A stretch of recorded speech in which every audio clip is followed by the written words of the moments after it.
Tabarım hayvar dağın kapırlar kanını taşkın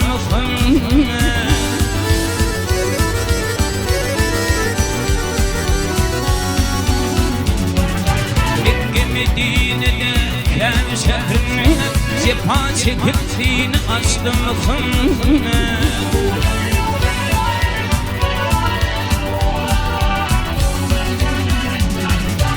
Aşıklar başlanıp ışkaminin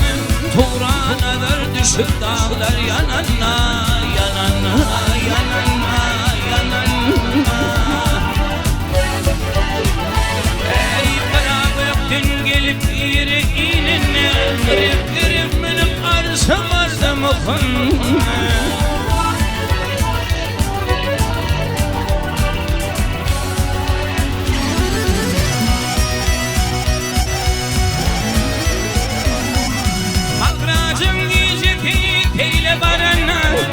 Ya Cebrail'imin yürene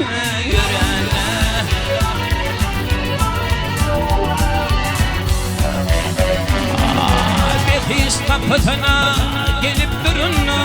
Bismillah demişim açtım Peygamber ya Resul ya Cebrail